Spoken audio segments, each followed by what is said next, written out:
Welcome to How Not to DM. I'm your host, Derek. Thanks for joining me on my quest to interview the...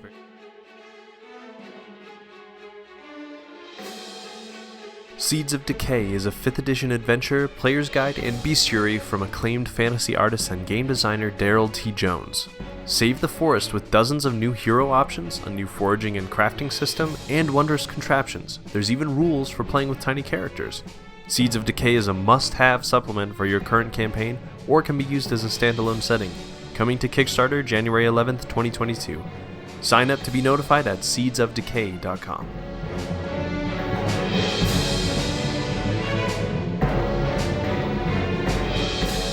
Now, let's return to our show.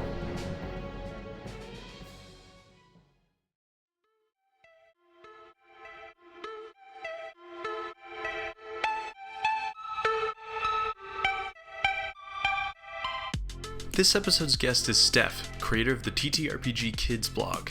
Steph created the site to compile games for kids and has started a lot of other cool projects along the way.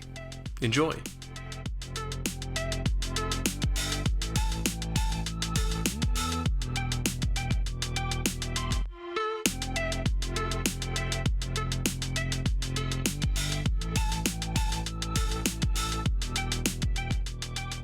So I am Steph, and I'm currently doing a little bit of a stay-at-home mom gig, a little bit of a working part-time teaching at a university, and other than that, I'm running the TTRPG Kids blog as kind of my side project to keep me busy and feel like I'm having some impact on people. For getting into TTRPGs, I started out, I played one-shot with my husband and his friends, and it was just one game, but it was exciting and thrilling, and I think it was like a 5-hour session. I basically played a character who was Aloy from Horizon Zero Dawn, like unintentionally made that, so I hadn't played the game yet, and then the session ended. I'm like, when's the next one? And they're like, well, that's it. It's a one-shot. And they didn't set up another one. So I'm like, okay, well, it kind of trailed off. And then a few years later, my brother introduced me to Critical Role and got me hooked on that. Yep. We started talking and we're like, why can't we just make our own game? Because everybody wants to play. We've been talking about, oh, I wish we had this character and this character and this character. So I just started homebrewing a massive campaign, and that was how that all started, and we kind of took off from there. I'm now DMing 3 campaigns right now, and then I'm in a one-shot group. Are they all weekly? 2 are weekly, 1 is every other week. Yeah. So 2 to 3 games every week. Yeah. I'm working on, we're closing out the Wednesday one soon, and I probably won't pick up another one for a little bit. I'm going to wait for a couple to close out and then start doing a bunch of one-shots or like 2 shots to kind of exercise a whole bunch of ideas I've been sitting on my list. So, yeah. Yeah, that's a good point. I feel like one-shots are a great way to just test little things out without breaking the campaigns you've been working really hard on for a long time. Yeah. All right, so you kind of dug into your DMing experience a little bit already, but are there other TTRPGs you've run, other versions of D&D you've run other than 5e? Kind of tell us about that experience. So with my sessions that I run with adults, it's all D&D 5e. And then once I start branching into these one-shots, once my big long campaigns close out, I want to start branching into a couple other systems. There's a whole bunch of indie ones out there I'd like to try out with the group, see what kind of sticks before setting up a whole campaign with them. Inspirials is one of them. There's the Animon story one and a few others that I think would click with a few people in the group really well. But then in the games that I play with my kid, he is only 3 years old, and D&D is a little bit above him. So I do a smattering of indie games with him and ones that I've made myself. So I review a game with him every other week from my list on the TTRPG Kids blog. So I've done a lot of different ones with him, and he picks up the new systems pretty well. They're all rules light. So I've tried out probably 15 or so all ages or rules light TTRPGs with him. And that's been a lot of fun seeing all the different mechanics. You talked about this a little bit earlier. You said that you and your friends realized, all right, if we're going to get a game, if we're going to get one going, we're going to have to do it ourselves. So tell me about your first experience behind the screen. What kind of adventure you ran? Who was there and how did it go? My only experience with this was that one shot and then listening to Critical Role, which, it was a one shot with an experienced GM, and then Critical Role is Critical Role. So I went in with this massive homebrew idea. I spent weeks making this giant map and populating it with all kinds of rulers and wizards and dragons, and had this whole thing planned out. There's a steampunk city, there's portals to other realms, all kinds of stuff in it. And then I'm like, okay, it'll be like a 4-person campaign, and then another person tacks on and another person tacks on, and then I've got this massive party. So I'm like, okay, we're going to still do this. Everybody wants to play, going really enthusiastically. And it went really well for a while. Yeah. And maybe getting into the how not to DM, it did crash and burn after a little bit. So I think the campaign lasted for 6 to 8 months, somewhere in that range. I forget exactly how long. And we'll probably get into it later, but some things happened, and it did end with the party at around level 10. We waited a little bit, and then I started back in with a different campaign and knowing what to actually put in session 0 and things. So it was definitely a good learning experience, I will say. I still had fun doing it. I think the other players had fun, and it was just, it did crash and burn at one point. So. Oh man, I think if you've been playing TTRPGs for more than 6 months, you've definitely been part of a crash and burn. So it's not unusual. Yeah. You were running for 6 players then, is that right? Yeah, it was 6 players, and it was all family or like those family members' friends. So siblings, cousin, husband, my sister's friend. So it was like everybody kind of like knew each other or tangentially knew each other. That's good. A friendly group at least, because 6 is a lot to start with. I think I started with 4, and at times I was like, oh my gosh, I can't keep track of all this. But it turned out okay. Now's your chance to tell us about that. So the worst mistakes you've made as a DM and the lessons you've learned, I'm sure this is part of it, but if you have other ones you want to tack on, please do. I'll start out with the part on like the adult games. So this was in the first campaign that I ran. There were a few things that happened. One, I think it really boils down to me not knowing everything that I should have put in session 0.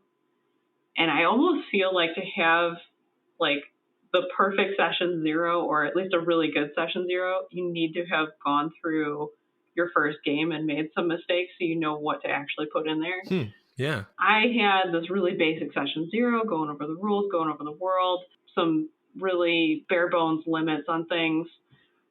But for the most part, I was trying to be like the cool GM and be really accommodating of the players. One person's like, I want to play an evil character because I did random rolling and it came up with an evil one. I'm like, okay, but then everyone else in the party was good.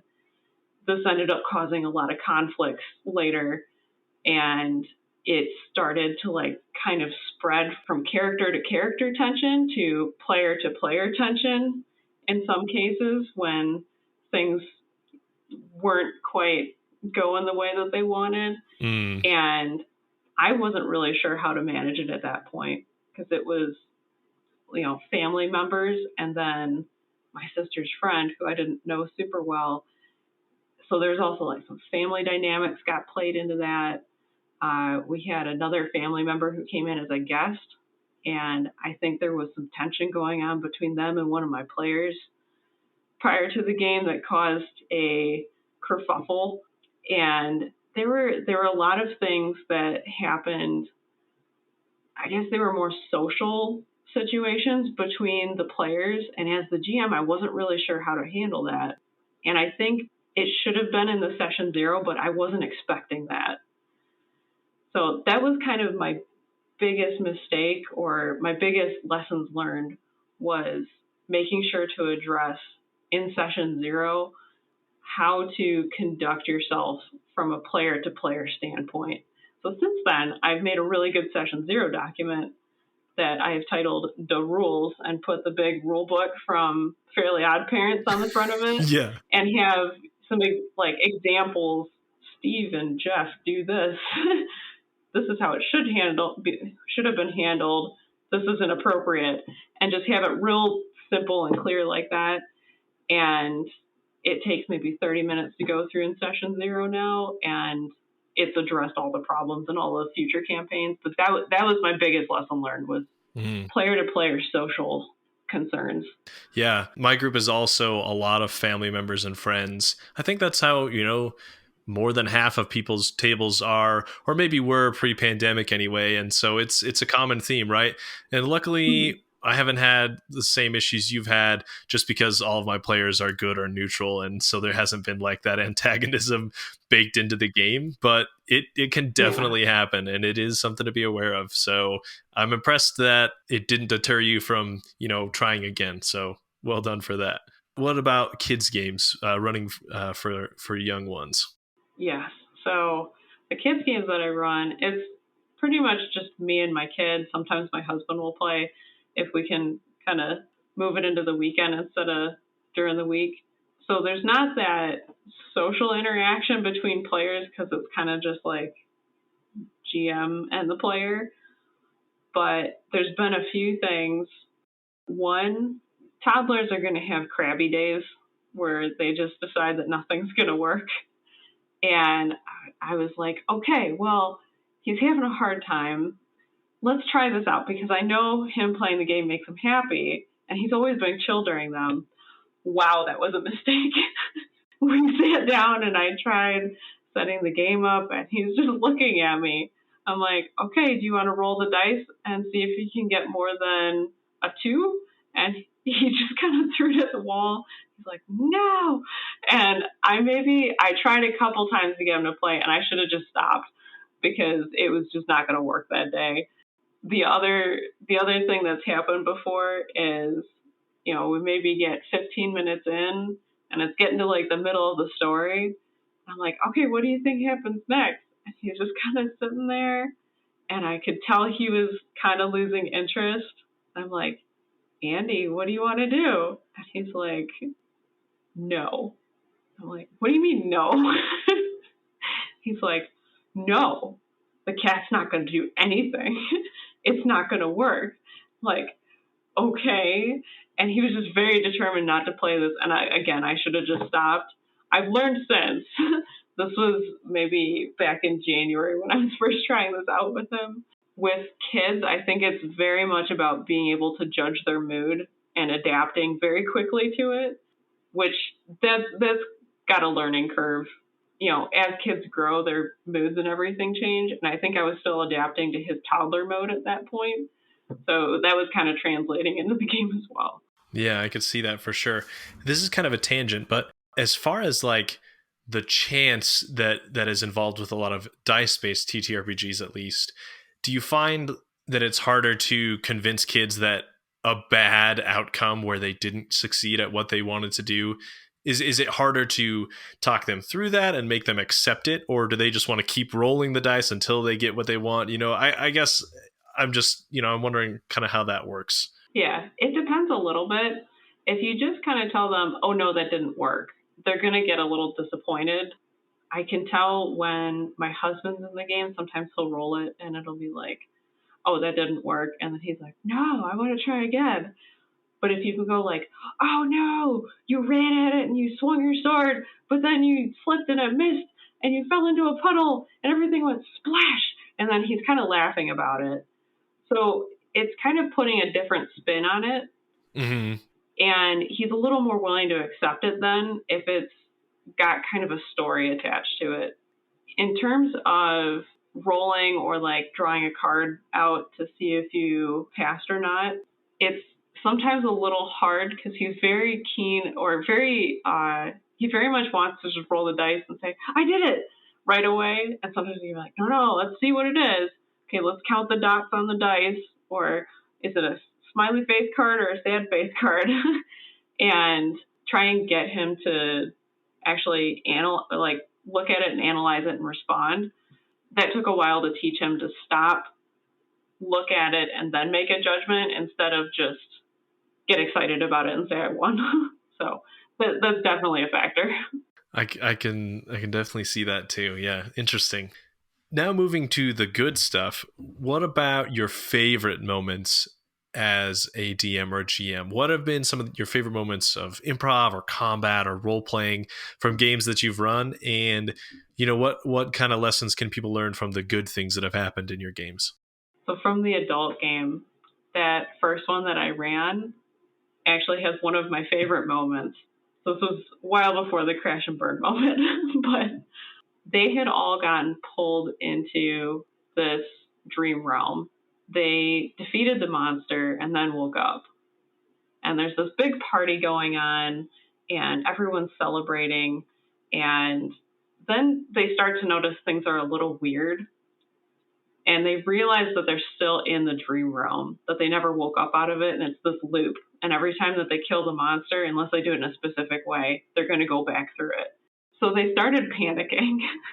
The cleric's like, well, I know plane shift, so I can start plane shifting people out, but I can't do everyone all at once. So a couple people jump in, I want to plane shift out first. So they start jumping out. So half the party is out. And then the barbarian in the group goes, I want to make a perception check and roll the nat 20. And I'm like, okay, you notice a shadow going down the alleyway or like a tentacle or something. They're like, I'm going to run after it and smack it. And so they activated the fight, but half the group is outside the dream realm and half is in, and it's a big fight. So it's like, okay, we're going to stall for like 5 minutes, get to the end of the session, and then I got to figure out what's going on next week. It's always nice when they throw these curveballs at the very end because you're like, okay, good, I have time to decide what to do here. Yes. Right, I got time to plan. I still ended the session maybe 15 minutes earlier than normal, but it was within that time range. I'm like, okay, what am I going to do now? So I set it up to where the ones on the outside had to defend the still sleeping people from an attack. And if they got stabbed or something, they would get hurt in the dream realm and not be able to heal from it. And then the people in the dream realm had to fight the monster. So we had this really cool back and forth going on between the two of them, where the fight's going on and we pause at like a really cliffhanger kind of moment and jump to the other ones. And we're like, okay, well, as you're fighting this one, you suddenly get a stabbing feeling in your side, or you're thrown to the ground and feel like your head is aching or something. And it got really intense and it was a lot of fun. And they said they had a lot of fun going with that back and forth. My lesson from that, I guess, is when a wild situation like that happens, let it happen. Don't say, oh, we're going to force everyone out of the dream realm or the fight's not going to happen or something like that. If you get a little creative and kind of work at it, you can end up getting something way better than you initially planned. Because I was just like, oh, well, they have to get this special sword and stab the monster in the heart. This was way better with them going back and forth and having different goals and having to get really creative on how to handle the situation. Yeah, I love that Groundhog Day effect. I haven't put my players through anything like that yet, but you've given me ideas. It was a lot of fun. When they started realizing they could affect the dream world very slightly, it started getting pretty fun with the cycling through. So yeah, I like that. And now, a word from How Not to DM's sponsors. Spawn of Chaos is a dark fantasy Dungeons & Dragons actual play show featuring professional actors, immersive visual effects and sound design, and an original music score. If you like shows like Critical Role or Dimension 20, you'll definitely want to tune in. Each episode is about 90 minutes long, making it easy to start listening. Become part of the growing community by searching Spawn of Chaos on YouTube or visiting their website at chaosawaits.com.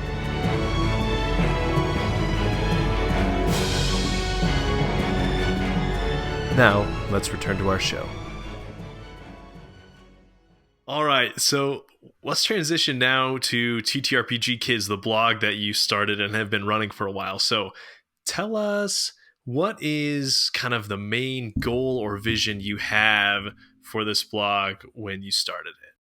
So when I first started TTRPG Kids, I wanted it to be a one-stop shop resource for parents, teachers, babysitters, anyone wanting to introduce tabletop RPGs to kids and maybe not knowing how, or parents who had already started introducing games to their kids but wanted to try out some different ones or maybe needed a little bit of help. I had seen a lot of posts on Twitter especially asking, how do I get my kids involved? And then a whole bunch of people would jump on and start recommending games, but it was all over the place. And some of the games being recommended were actually for teens when they're asking for games for a 6-year-old, or a lot of people maybe saying they started their kid on D&D at a certain age, but it wasn't clicking, so they kind of gave up on it. And then a lot of other people coming on that comment, oh, but there's also this TTRPG that this person made. You should try that out. So I just started consolidating or like making a record of all of those recommendations, and then I put them into a list. And that list is like 180 games long now, and it's sorted by estimated age. So there's like all ages, 5 and below, 5 to 7, something like that. So that way it's this one-stop kind of, if anybody asks for a recommendation, I can reference to that. And that was how it kind of started. And then I'm like, well, I can do reviews of those games while I'm playing them with my kid, because I wanted to play with him anyway. And started getting into figuring out all the learning curves associated with that. So I'm like, okay, well, I'll post an article about that. And it just kind of grew into, here's a whole bunch of resources and hopefully some knowledge to help people kick off the process of starting TTRPGs with kids as young as 2. That's so cool. I love that idea. And you mentioned that you see posts all the time, or you were seeing posts all the time about it. And it's something that I definitely see, at least, every few weeks or so, people are asking for recommendations for certain age groups or people with, different ability levels or whatever. And so it's really, it's awesome that you've created a place for people to look for stuff like this, because I don't know, have you found anything else like this yet? I feel like this is kind of the go-to place now. Yeah, I had seen a couple blogs where people were talking about their experience playing with their kids, or they would recommend a couple games within the article, at most maybe like 5, but nothing where the entire blog was devoted to just like indie tabletop RPGs. Like I cover Dungeons and Dragons too, but for the most part, it's indie games because there's so much variety there. I wanted to make sure I was doing reviews similar to a lot of the big adult game-focused tabletop RPG blogs, but doing it from the perspective of, playing with kids. And I hadn't really seen that a whole lot. I'd see maybe a special article that they would post once in a while about, oh, we played this game with an 8-year-old, and they would go through the review, but nothing where the entire blog was just devoted to reviews of kids' games. Yeah. I love it. So you mentioned a lot of different groups there who are kind of looking for this, right? Babysitters, that's genius. I wish as a babysitter when I was a teen that I would have thought about doing games like this. Schools and daycare groups and everything like that. So what are some of the different groups you've seen asking around, or who have come to you for advice? And then what are they trying to use these games to accomplish? What are some of the cool things that people are doing with games to help kids? The most common one is parents. And a lot of times they want to try and keep their kids entertained or tap into that bonding experience that comes with it. Sometimes it's for developing social skills. And Other times it's for getting into kind of math skills. So there's some like side learning going on. The next group that comes in is probably teachers is the next one that I've seen the most. I've had, just this past week, I think it was K through 5 teacher and a second grade teacher comment on something or send me a message asking about how to incorporate the games into the class. And I'm also working with a preschool right now. The games that I write, I'm actually tailoring it to their curriculum so they can use it in their weekly classes to enforce the lessons that they're teaching. Oh man, that's really cool. Yeah, it's been really fun getting that feedback too, because when the kids connect with it and the teacher lets me know, I'm like, yes, nailed it. So it's very motivational seeing that. But teachers have been using it a lot, and I think it's really good to incorporate that into playtime, especially with like pre-K, and sort of slip some of those lessons in without getting too preachy about it, I guess. Like I try and be a little subtle with it in the games. I can't always be because some of the topics are like, don't hit when you get angry and things like that. So I do my best, but right. It's good lessons to incorporate. And I think a lot of teachers are looking at fun ways to bring that to the kids in their classroom. One, because it helps the kids actually engage with the material. But two, I think it helps the teachers with maybe getting like a little bit of a mental break or having something fun for them to do. Because I know with my kid, when I play games with him, it's a break for me in the middle of the day as well. You go through doing all the little educational bits and handling, bathroom breaks and making lunches and things. And then it's like, okay, we're going to take 30 minutes and play the game. And it's nice for me. So I imagine for a teacher, it would be too, to have, 75% of your classroom sit down and engage with this game that you're playing with them. So that's the second biggest group I've seen. And then after that, there's been kind of, people babysitting their cousins or, the neighbors' kids and things like that kind of seems to be the next biggest group. So for a lot of the same reasons. So what's the history behind the project? Where did the idea come from? You kind of talked about this a little bit, but where did the idea come from? How did you get started, getting the website off the ground and that kind of thing? It actually started because with COVID, I ended up quitting my job this past January because it was a little hard doing work from home. I was trying to work like 60 hours a week from home while having a toddler.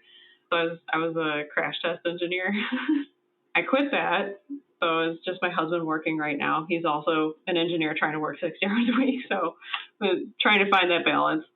I was doing the stay-at-home mom bit. And after a couple months, I'm like, I need something to do.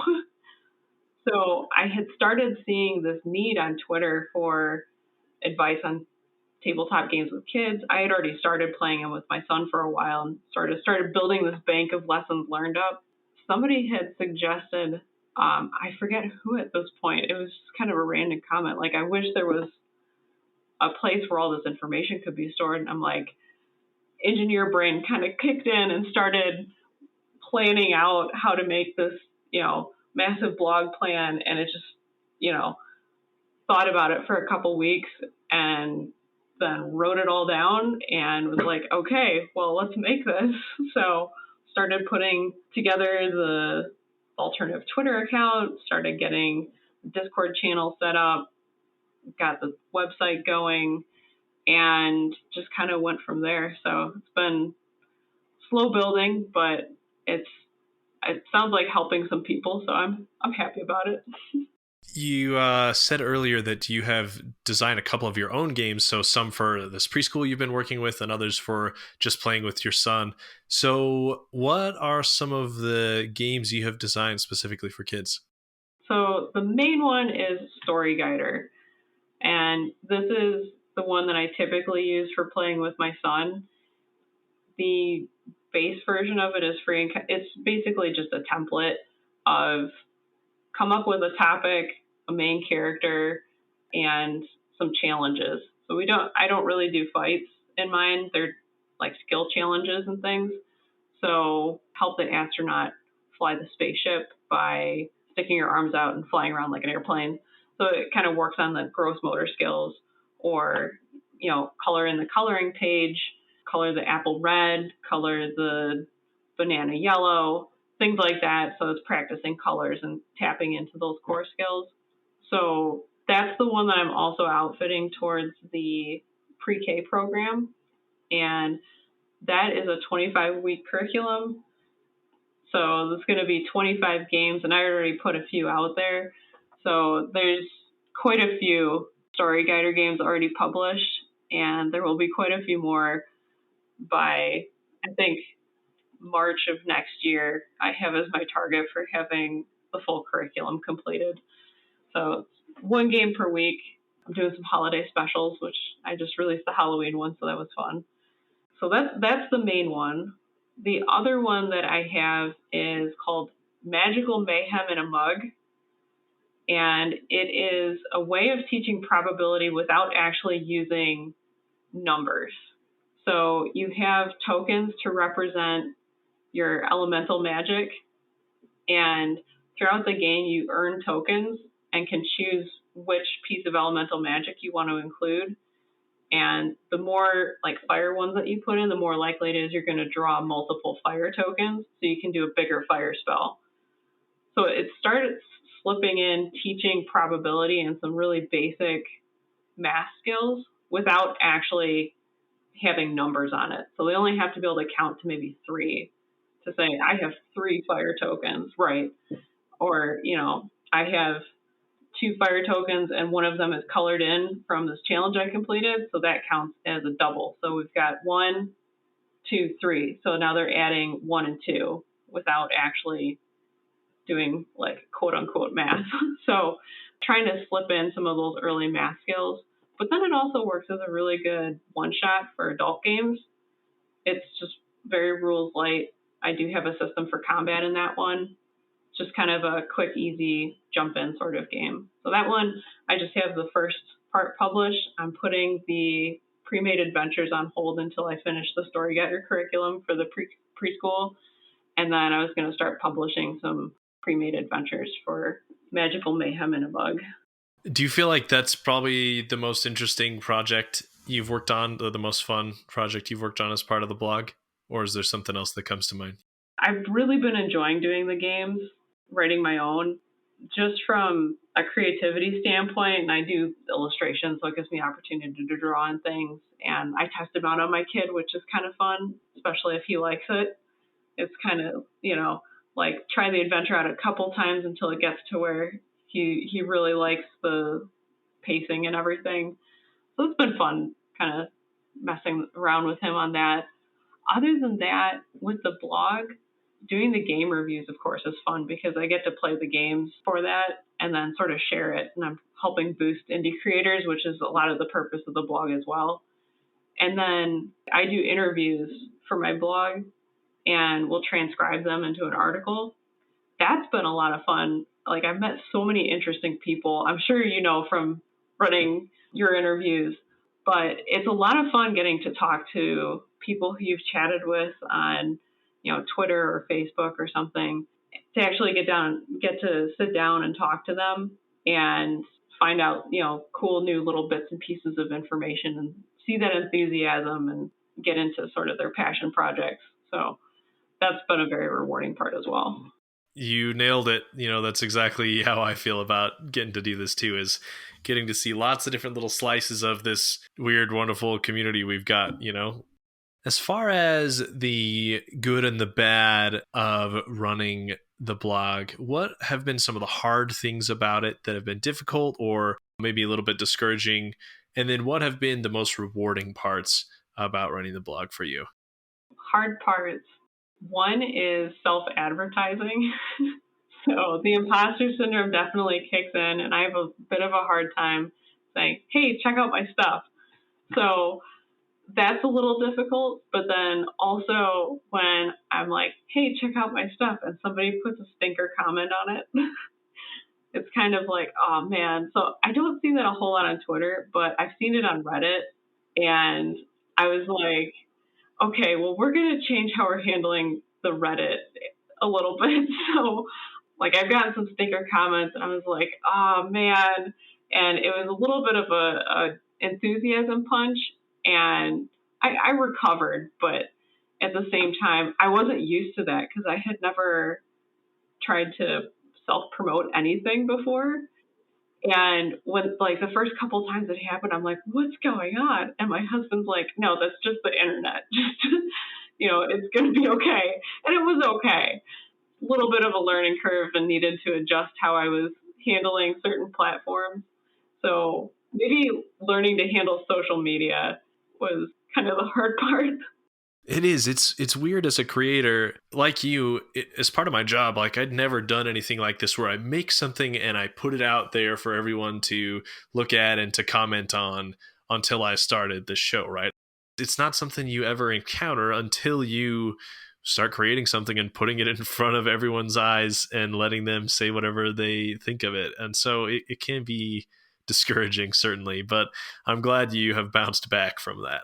Yeah, it took me like a day or so, and then I was like, I'm okay with it now. But yeah, the first couple times I was like, what?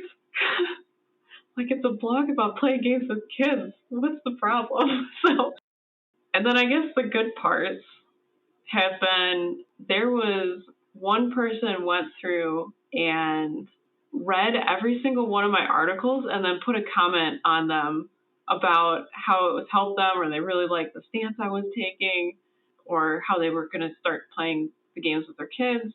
And I was like, whoa. So it's like the total opposite of the bad part. Like this was somebody commenting that was helping them, or like the preschool teacher that's using the games in their class. They message me sometimes with information about, this, we tried this out, and this one kid who was having a hard time connecting came to me after class and was asking if we could try playing the game again, and really got into it and was enthusiastic about it and connecting over it. I was just like, okay, I'm helping somebody. This is pretty sweet. And it was definitely, rode that mood boost for a while. So those are always nice, is getting the good comments and the positive feedback and knowing that somebody's actually using it and it's helping them out. What are some of your favorite kid-geared TTRPGs that you've reviewed or played through thus far? And you could do like a couple per age group if it's hard to kind of decide. I am going to have to go with the first official, like actual TTRPG that wasn't just me telling stories to my kid that we played was No Mice, No Meowsters. You basically play as a chaotic little cat. Okay. That is put in some kind of situation and you have to mess with the humans. So that was the first one that I introduced to my son beyond just interactive story time, where I'm asking him questions about the character and things like that. He loved it and wanted to play it over and over and over again, and was just kind of had his cat torturing this little old lady cat sitter at one point, tearing her curtains up, and he's running around the house and acting all wild. And it was so much fun doing that with him. I would definitely have to recommend. And then he's also really liked, it was the fantasy RPG games, like Fairies of the Mistglade. They took the D&D rules and spells and classes and parsed it down enough to where like a 2 or 3 year old can play it. And then they also have levels up. So that way, if you have a 3-year-old and a 6-year-old, there's a rule set for the 3-year-old, but then the 6-year-old can take the more advanced rule set that's got a few more things added. And I was like really impressed with the potential for progression into regular D&D, but using this as a springboard to start out whatever age your kids are. And my son loves playing them. They come with little puzzles and coloring sheets, and they all rhyme. So it definitely keeps his interest for the entire time he's playing. So that would probably be my second one that I would recommend. If someone wants to get involved with the blog or submit a game or that kind of thing, what's the best process for that? You can contact me on Twitter on the @TTRPGKids account. Just, send me a message, or if you use hashtag TTRPGKids, I check it a couple times a day and will probably see your post. And I usually try and like or comment or retweet, as long as it's relevant and it's not just, somebody putting a whole bunch of hashtags on. There's also, I have a Facebook group and a Discord chat if people find that more kind of what they want to do. Otherwise, you can email me at hello@ttrpgkids.com. And, you can contact me for advice if you want me to review your game or book or do an interview or something. I'm totally up for suggestions. Happy to do some collaborations. All right, I'll be sure to grab all those relevant links and put them in the show notes so that if anyone's interested, they can jump on and start chatting with people or get in touch with you. To kind of wrap things up, what are some of your words of wisdom and encouragement to GMs, DMs out there, and also to parents or educators? I'm going to say I've got the same advice for both, because I very much feel that, especially when playing tabletop RPGs, which are a game, you tap into the inner kid in everybody. So when your kids or your players come up with wild, off-the-wall ideas, generally try and let it happen. There was the situation where my players split the party and then went after the monster and activated that fight. We ended up with such a cool situation. There's been other times where my son, I gave him free rein to start creating the scenario. He ended up going on an underwater hide and seek game with the sea monster. That was one of the best games that we played. You get that creativity from your players, I think, in both cases. And if you really encourage it, it becomes more of a collaborative game.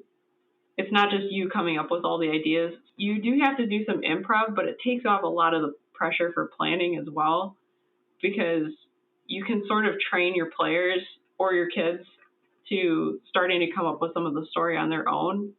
And then they also feel like they're in control. And I think that's really important for kids to feel like they have some control within the story as well.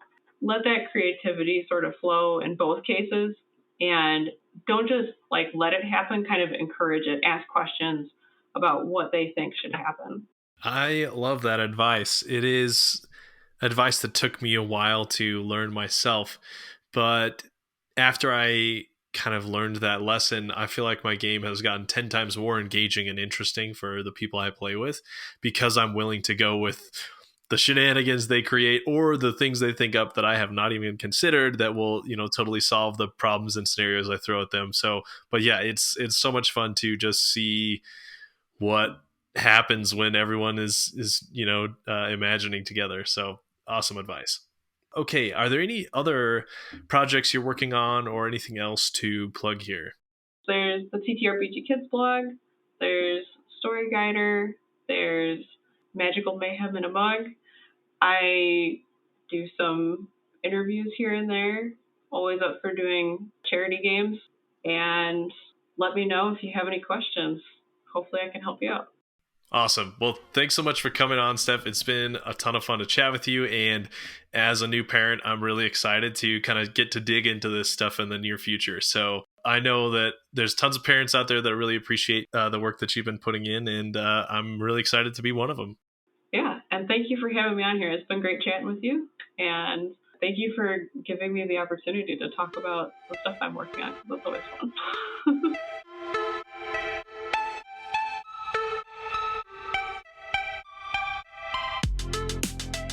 Thanks for listening to How Not to DM. If you enjoyed the episode, make sure to share it with your friends and family at your table. And if you have a spare second or two, leave a review on Apple Podcasts, Good Pods, or Podchaser. Word of mouth is the most powerful of advertisers, and I appreciate you. If you're looking for minis, dice, or new games and supplements, head on over to my Linktree and check out my affiliate links for Hero Forge, Adventure Dice, DM's Guild, and Drive-Thru-RPG. The ad music is from Arcane Anthem's library of free TTRPG tunes. The intro and outro music is by my good friend Torin, aka Mr. Tape. And until next time, roll some nat 20s for me.